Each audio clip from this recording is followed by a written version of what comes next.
Jackpot in the world.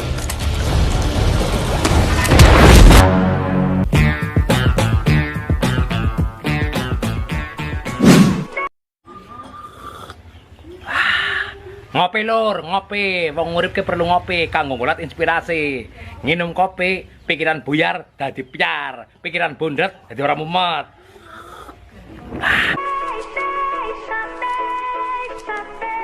Assalamualaikum warahmatullahi wabarakatuh. Halo Rebahaners, dimanapun kalian berada, bagaimana kabarnya? Kembali lagi bersama saya John.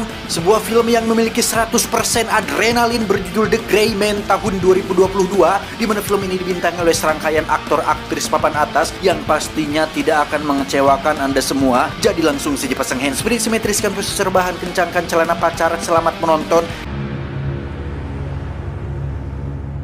Kisah dimulai dengan memperlihatkan seorang pemuda atau narapidana yang dipenjara gara-gara kasus pembunuhan, di mana dia mendapat kunjungan dari seorang pimpinan regu elit CIA bernama Bapak Fitzroy yang mengajak si pemuda untuk bergabung dengan regu elitnya. What's the catch? You work for us. Who's us? CIA memiliki sebuah program khusus bernama Sierra, di mana si pemuda akan dilatih untuk membunuh, lebih tepatnya membunuh para penjahat, yang pelatihan ini sendiri berpedoman pada sosok John Wick tentang bagaimana caranya untuk survive, bisa fokus pada tujuan, berkomitmen pada setiap misi yang dijalankan, dan memiliki tekad kuat sebesar John Wick untuk bisa menyelesaikan apa yang sudah dimulai. We're gonna train you to kill bad guys. And since you've already killed one, it shouldn't... Si pemuda akan berada di zona abu-abu, atau istilah lain untuk seseorang yang berada pada posisi tidak dianggap dan tidak jelas dan tidak diketahui oleh siapapun, karena memang pemerintah sama sekali tidak mengetahui tentang program ini. Nah, jikalau si pemuda mau dan bersedia untuk bergabung, Bapak Fitzroy berjanji akan membebaskannya dari penjara sekaligus menghapus semua catatan kejahatannya, yang apabila dia sudah setuju, maka si pemuda akan diberikan nama khusus yang menjadikannya berbeda dari agen lain, yaitu Sierra 6. You'd be part of an elite unit, the Sierra program. Dan inilah pria abu-abu. 18 tahun kemudian, lebih tepatnya di Bangkok, si pemuda atau yang sekarang lebih dikenal dengan nama Six pun mendapat sebuah misi untuk membunuh seorang pria asal barat yang memakai kalung. Ini orangnya, di mana dengan senjata yang dilengkapi alat pendeteksi panas tubuh pun tak sulit bagi Six untuk melakukannya. Tetapi karena ada anak kecil yang menghalangi sang target, Six pun membatalkan eksekusi tersebut. You have no idea of the kind of people you're gonna have to deal with, and they are gonna come for this. Go loud, Six. แม่โมโหแม่ไปแล้ว Perkenalkan, dia adalah Danny Carmichael alias bos baru regu elit CIA menggantikan Bapak Fitzroy yang kita lihat di adegan awal tadi. Danny cukup emosi dengan Six yang tidak langsung eksekusi saja dan biarkan saja bocah itu mati tertembak, toh nggak ada hubungannya. Bukti bahwa Danny adalah sosok yang tega melakukan segala cara asalkan tujuannya tercapai. We have a very small window to take out a very bad dude. You're cleared for collateral. Go loud. Got jammed. Karena Danny terus mendesak, Six pun segera bergerak untuk menyelesaikan misi dengan metode lain yang lebih rapi, yaitu hand to hand seperti yang sering dilakukan oleh John Wick. Tiba saatnya duel, Six sempat kewalahan dengan si target memiliki kemampuan bertahan yang hampir mirip seperti dirinya. Namun karena Six diuntungkan dengan usia yang masih muda dan motivasi yang lebih kuat, dia berhasil menciderai si target dengan cukup parah.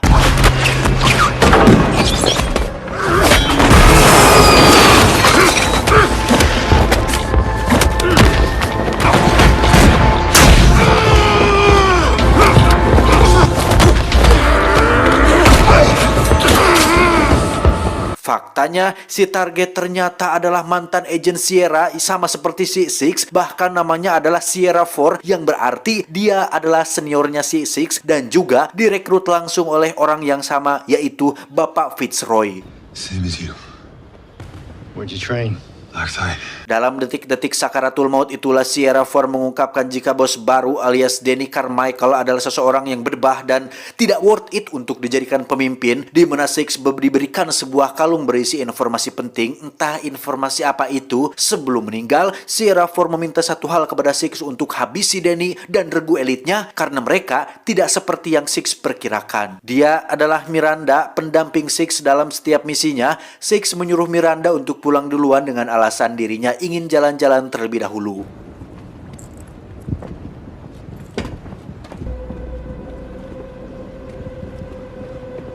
Tak lama Danny pun menghubungi Six kenapa dia tidak ikut pulang bersama Miranda, di mana Six balik bertanya kenapa Danny tidak memberitahu jika targetnya adalah Sierra 4, seniornya sendiri. Yang pada akhirnya Danny jujur bahwa Sierra 4 memiliki informasi penting berisi sesuatu yang bisa membuat Danny dan timnya dipenjara karena ya seperti Anda lihat sendiri, regu elit CIA ini bergerak tanpa sepengetahuan pemerintah dan bertindak di luar aturan sehingga wajar saja jika Danny sangat menginginkan flash disk yang ada di dalam kalung tersebut. One wristwatch. Wristwatch. R1 smartphone. 6. Did he have anything on his person? Last chance. 6. Understood. No joy, I repeat. No joy. Penasaran dengan sosok Danny bos barunya, Six pun mencoba mencari tahu di situs resmi CIA tetapi tidak memiliki akses sehingga Six pun menghubungi Bapak Fitzroy alias mantan bosnya yang sekarang sudah pensiun untuk meminta bantuan beliau menyiapkan regu penjemput supaya dirinya bisa pergi ke tempat aman. Well, I'll do some checking. I still have friends up the food chain. Give me an hour to find a local extraction team. There's an airfield near Chiang Mai. Get to it. Singkat cerita, Six sudah sampai di pesawat yang di situ sudah ada regu penjemput yang merupakan anak buahnya Bapak Fitzroy sehingga Six bisa langsung pergi ke tempat aman untuk bersembunyi dari Danny dan regu elitnya. Danny sendiri terlihat sedang ambek-ambekan tepat di depan wakilnya yang bernama Susan. Ini babangusnya, Danny mengungkapkan kekhawatirannya tentang informasi tersebut yang apabila sampai jatuh ke tangan pemerintah atau pihak tertentu, maka lembaga ini bisa ditutup dan dirinya sebagai bos bisa-bisa dipenjara untuk waktu yang sangat lama sehingga Danny tidak memiliki pilihan lain selain meminta bantuan pada satu agen yang sebenarnya kurang worth it dalam bekerja. Bahkan Susan sendiri tidak menyarankan hal itu karena agen yang dimaksud sangat-sangatlah brutal dan lebih mirip seperti seorang sosiopat. He has methods. Sociopathic methods. So sit on him, the guy, like it's a bad thing. It's a dangerous. Dan inilah agen yang dimaksud yang wajahnya pasti sudah tidak asing bagi kalian semua. Dia bernama Leon Hansen, kita panggil saja Hansen. Benar kata Susan, Hansen memakai metode layaknya sosiopat seperti yang bisa Anda lihat sendiri. Saat itulah Danny menelepon dan memberinya tugas baru untuk menangkap Six dan ambil sesuatu yang ada padanya. Give me a name. Sierra 6. Get it back. Make him gone. You right back. Meski brutal dan tak bermoral, bukan berarti Hansen adalah orang yang bodoh. Dia langsung meminta data milik orang-orang terdekatnya alias orang yang telah merekrutnya, yakni siapa lagi jika bukan Pak Fitzroy, di mana Hansen menekat menculik keponakan beliau supaya membuka mulut tentang di mana Six berada saat ini. Where is he? Where's who? You really want to do this? You know, kids. Tak punya pilihan lain, Fitzroy terpaksa menyuruh orangnya untuk membunuh Six yang ketika mereka sedang ngadodoho untuk menghabisi nyawanya, tiba-tiba... Just make it painless. You understand? Roger that.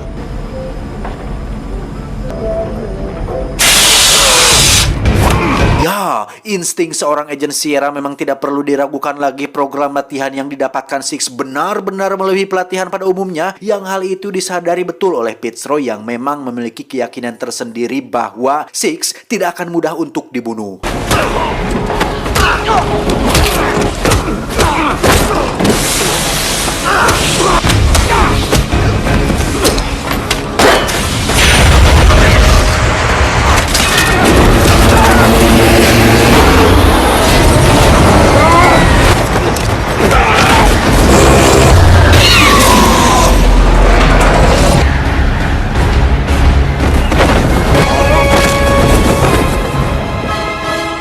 Setelah melewati ketegangan yang cukup beradrenalin, Six berhasil mendarat di tanah Turki, di mana dia langsung menghubungi Fitzroy yang meminta maaf karena dirinya diancam, lebih tepatnya keponakannya diculik dan diancam akan dibunuh. Hansen langsung merebut teleponnya untuk mengancam Six bahwa dirinya cukup bangga bisa mendapatkan tugas ini, yaitu untuk menangkap seorang agen Sierra yang begitu terkenal di karangan regu elit CIA. Namun hal itu sama sekali tidak membuat Hansen mengurungkan niatnya dan justru nampak tertantang untuk bisa menangkap Six. The asset you stole, and I won't have to chop your head off. Hey, Lloyd.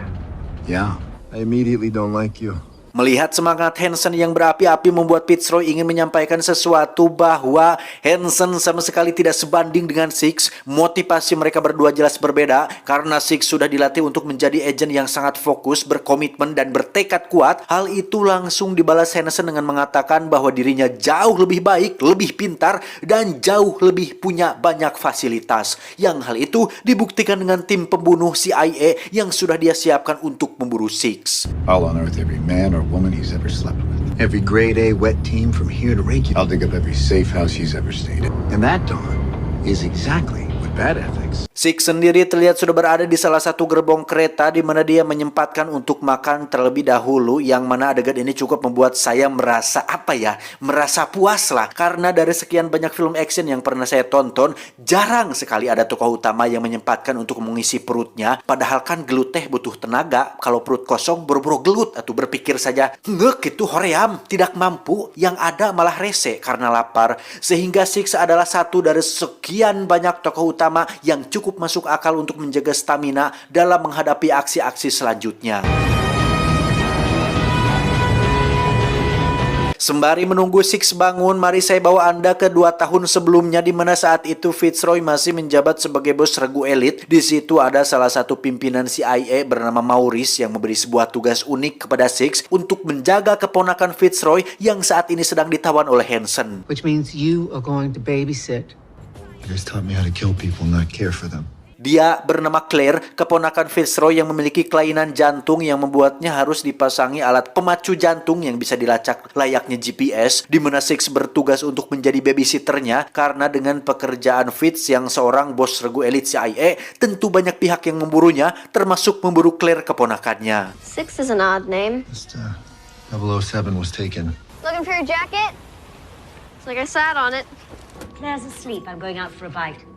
Selama menjaga Claire itulah keduanya menjadi cukup dekat dan saling nyaah satu sama lain, di mana Six beberapa kali berhasil menyelamatkan nyawa Claire berkat kemampuan membunuh yang dia miliki. Kembali ke saat ini, di mana Six terlihat sudah sampai di Vienna untuk menemui seorang hacker sekaligus pembuat identitas palsu bernama, kita panggil saja Samsul ya, ini orangnya. Six meminta Samsul untuk melacak keberadaan Claire menggunakan nomor seri alat pemacu jantung yang dipasang dalam tubuhnya, sekaligus minta dibuatkan paspor palsu agar bisa pergi dari negara ini.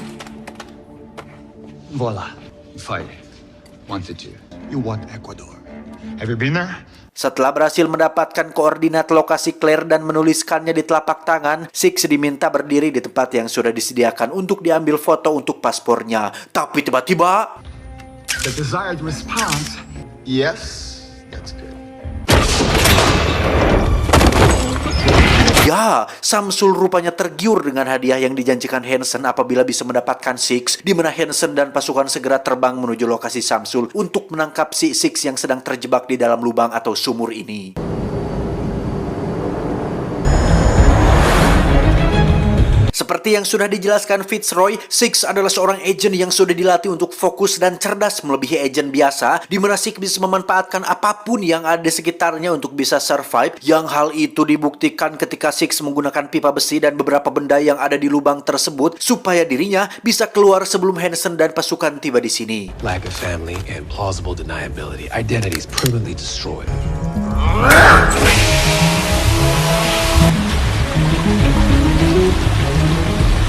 Di sisi lain, di markas regu elit CIA, kita akan melihat Danny tengah menginterogasi Miranda terkait keterlibatannya dengan Six, di mana Miranda nampak begitu membela Six yang tidak mungkin berkhianat, yang di situ Miranda tak sengaja melihat lokasi Six pada ponsel milik Danny yang sama sekali tidak disadari oleh Danny sendiri. What's the asset? Do you know where Six is? No. Remove yourself from my personal space. Kembali ke kediaman Samsul, Hansen dan pasukan sudah tiba di sana, di mana Samsul langsung ditembak mati saat itu juga, dan itulah akibatnya jika sudah menjadi seorang pengkhianat. Saat Hansen dan pasukan menuju ke lubang dan sudah percaya diri tinggal bisa menangkapnya dan membawanya, tiba-tiba Jackpot in the world.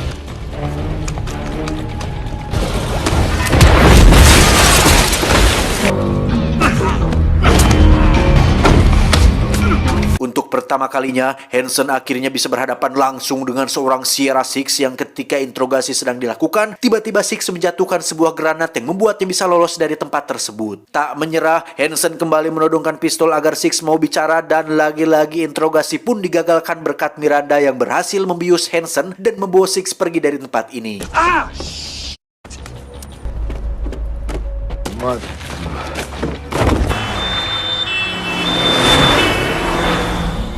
Mereka berdua pergi ke Praha untuk menemui mantan pemimpin CIA yang sudah pensiun, yakni Ibu Maurice yang sempat kita lihat di adegan flashback tadi. Six dan Miranda diperlihatkan dokumentasi tentang betapa brutalnya Danny saat sudah menjadi bos regu elit CIA, yang mana dia dan Hansen benar-benar cocok karena keduanya sama-sama memiliki sifat yang sama, yaitu mengorbankan nyawa tak berdosa untuk mencapai tujuan tertentu. Unsanctioned, with no regard for collateral damage. Looks like he found out about Carmichael, got a hold of some evidence. This is why Carmichael pushed me and Fitz out. Di saat bersamaan, pasukan elit Hansen terlihat sedang dalam perjalanan menuju kediaman Maurice yang Hansen sendiri memilih untuk mengawasi saja dari markas. Setibanya di sana, mereka langsung menembaki kediaman Maurice tanpa memperdulikan keselamatan warga sipil yang ada di sekitar.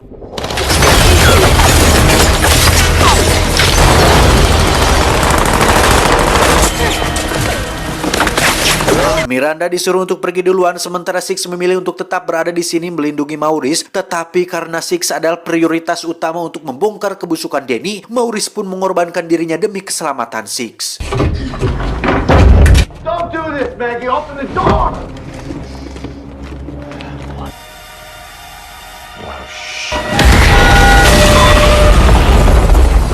Setelah Maurice mati, Six sempat akan ditangkap polisi tetapi berhasil kabur ke alun-alun. Namun karena Six terlalu gurung gusuh dan rurusuhan, dia pun harus ketabrak mobil dan berhasil diamankan oleh polisi setempat.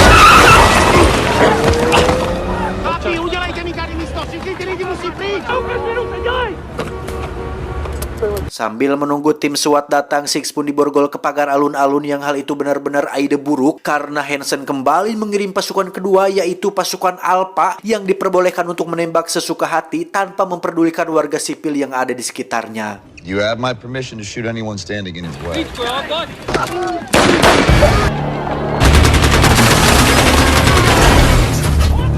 Dan ya, Hansen benar-benar sangat brutal ketika menyuruh pasukan Alpha untuk membunuh para polisi juga, padahal sama-sama bekerja di bawah pemerintahan. Sebegitu sulitnyakah menangkap Six sampai-sampai mereka menggunakan senjata berat, bahkan tak segan-segan meledakkan satu mobil SWAT menggunakan rocket launcher.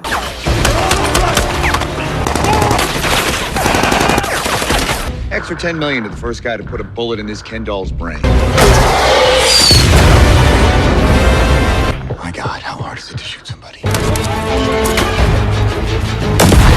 Kesal dengan tim Alpha yang bekerja tidak becus, Hansen kembali mengirim tim Delta ke lapangan yang menjadikan situasi semakin chaos. Six secara kebetulan menemukan sebuah pistol dan menggunakannya untuk melepaskan borgol dan kabur dari tempat tersebut. Would someone mind shooting the man handcuffed to the bench? This is insane. Lloyd, please.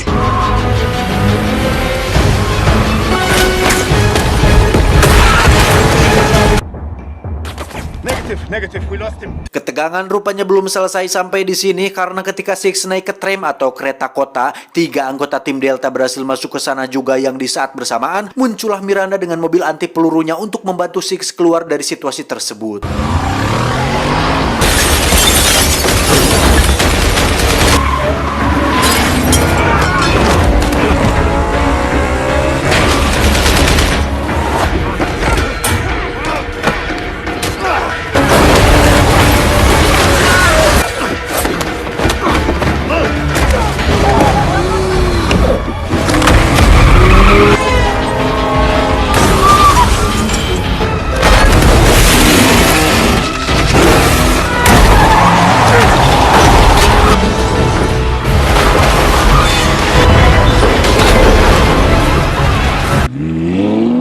All teams report status.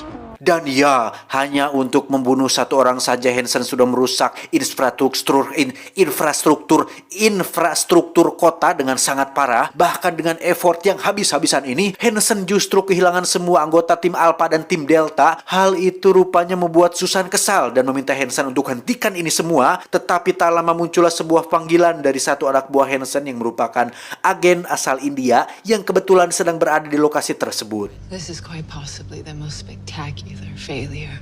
Tracking the target. No change, Lone Wolf.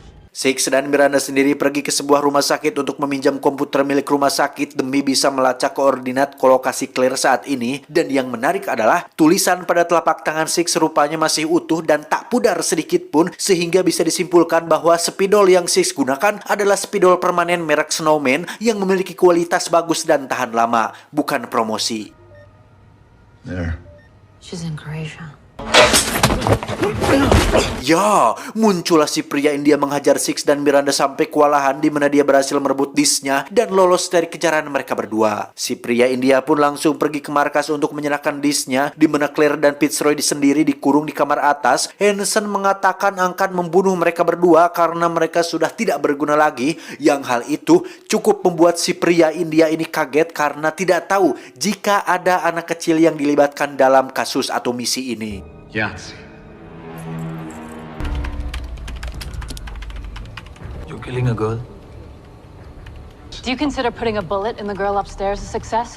Di sisi lain, di perimeter penjagaan kita akan dikejutkan dengan kemunculan Six dan Miranda yang ujuk-ujuk sudah sampai di sini. Mereka mengambil persenjataan milik para penjaga dan tanpa buang waktu lagi langsung membombardir markas si Hansen.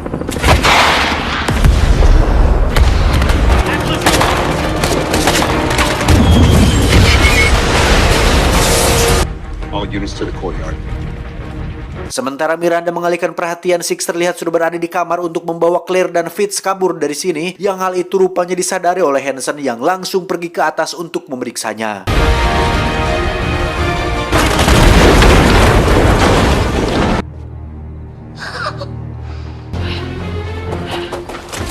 He's trying to draw us away.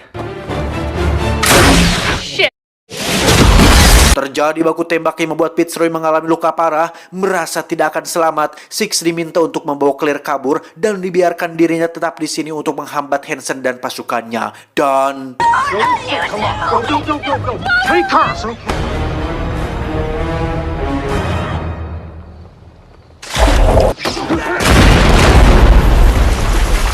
Miranda sendiri kembali harus berhadapan dengan si pria India, yang mana terjadi hal yang tak terduga ketika si pria India ini memutuskan untuk menyerahkan disk tersebut. Rupanya dia sudah tidak peduli lagi dengan uang dan hadiah yang ditawarkan Hansen, karena setelah tadi dia mendengar ada anak kecil yang dilibatkan, dia menjadi ilpil dengan si Hansen ini dan sudah tidak ada semangat lagi untuk melanjutkan pekerjaannya.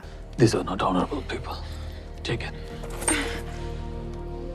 Kembali ke Six dan Claire yang sudah mencapai daratan, di mana mereka berdua berhasil dihadang oleh Hansen yang punya watak keras kepala. Claire berhasil tertangkap oleh Hansen dan membawanya ke tengah taman untuk melakukan duel 1 lawan 1 dengan Six.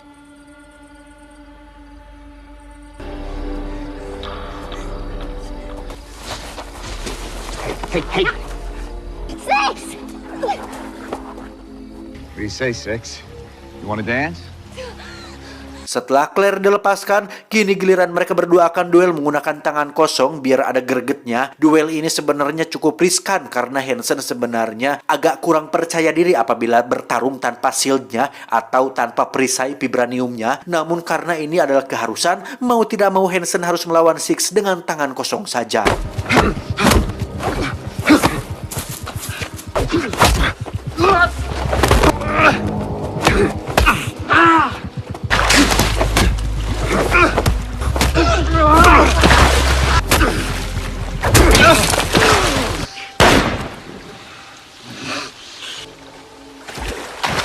Ya, Hansen justru tewas ditembak oleh Susan yang sudah geremetan dari tadi ingin menghentikan aksi gilanya. Dan tak hanya itu, Six pun ditembak di bagian kaki supaya tidak bisa kabur, karena Susan rupanya ingin membuat sebuah kesepakatan dengan Six apabila dia mau si Claire tetap hidup. Relax. You live. Six diminta untuk menjadi saksi dan Hansen akan dijadikan kambing hitam atas semua kekacauan yang terjadi, yang meskipun Six harus mendekam di penjara untuk waktu yang sangat lama, setidaknya Susan berjanji akan menjaga Claire dan mau membiarkannya tetap hidup.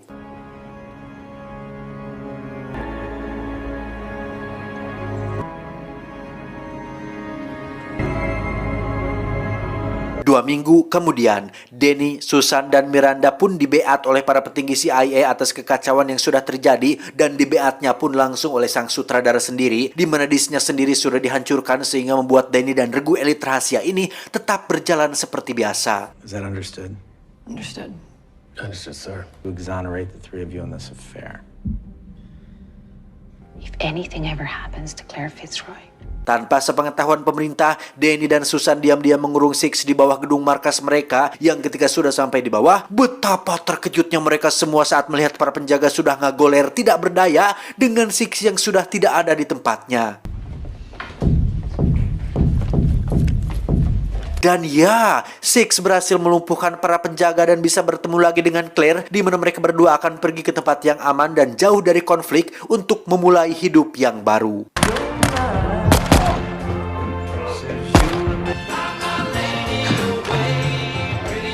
Setelah semuanya selesai, saya baru mendapat kabar jika Hansen berhasil dibangkitkan menggunakan formula buatan Howard Stark, di mana tubuhnya kini menjadi sangat atletis dan dilirik oleh organisasi Hydra untuk bergabung dengan kelompok tersebut. Hell Hydra. Tamat, ending yang cukup mengejutkan.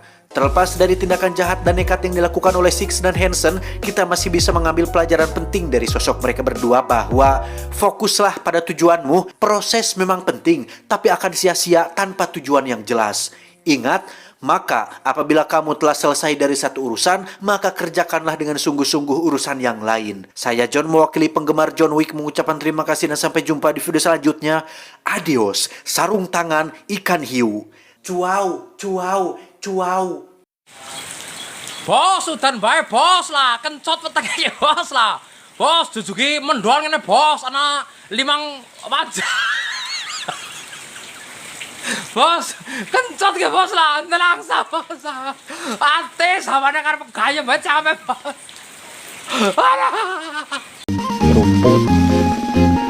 Ucil funky. aduh nikmat urip ya Allah.